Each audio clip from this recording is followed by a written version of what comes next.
suis Thierno Diallo, PDG de Westeco, la société Westeco France, membre du groupe WISE.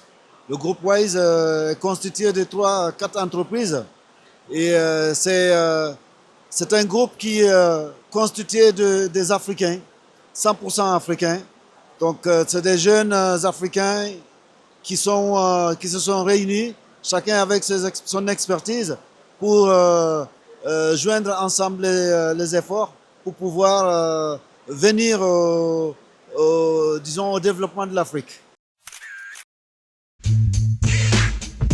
Aujourd'hui, nous sommes dans le domaine de l'eau, l'assainissement, l'énergie et la chaudronnerie et l'innovation technologique de la protection de l'environnement.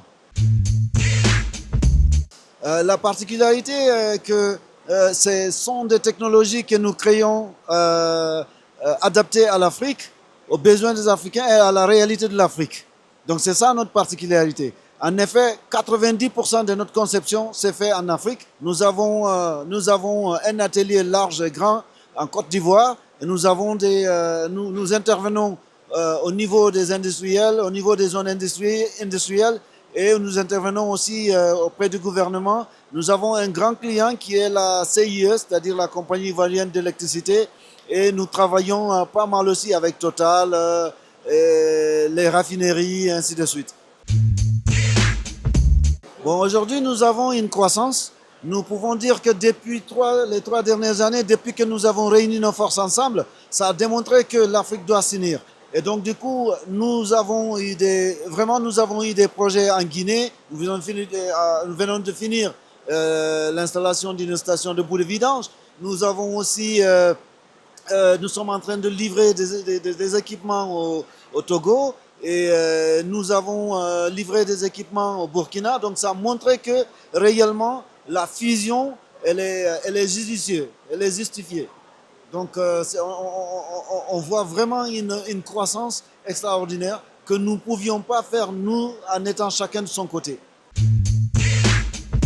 Alors, le défi est que nous avons, si vous voulez, une concurrence étrangère qui vient avec leur propre argent et qui finance. Et donc, nous avons aussi une négligence de nos chefs, disons, de nos autorités, qui ne mettent pas le Made in Africa en avant. Sinon, c'est vraiment aujourd'hui, c'est nous qui devions être au podium avant que, même si c'est des investissements étrangers qui arrivent, ils devaient quand même avoir un contenu local, donc qui justement allait nous faire bénéficier, nous permettre aussi de créer de l'emploi. Mon conseil aux jeunes Africains, c'est de dire de ne pas avoir peur. L'entrepreneuriat, avoir comme ça fait peur, mais il ne faut pas avoir peur, il faut se lancer. Il faut vraiment oser créer, il faut vraiment oser toucher, mettre la main dans le cambouis. On sait que c'est difficile d'avoir le financement avec les banques et ainsi de suite, mais avec peu, on peut faire beaucoup. C'est la motivation qui compte. Dans tout ce qu'on fait, dans l'entrepreneuriat, c'est la motivation. Se décider de dire, je suis capable. Il n'y a rien au monde qui peut m'arrêter. Pour faire du bien, pour embaucher, je vais demain, moi aussi, embaucher des gens, faire profiter des gens de ce que je suis capable de faire. Moi, j'encourage les jeunes Africains vraiment, vraiment à faire quoi qu'ils ont dans la tête, à le faire, à le réaliser. L'entrepreneuriat, c'est la porte de sortie.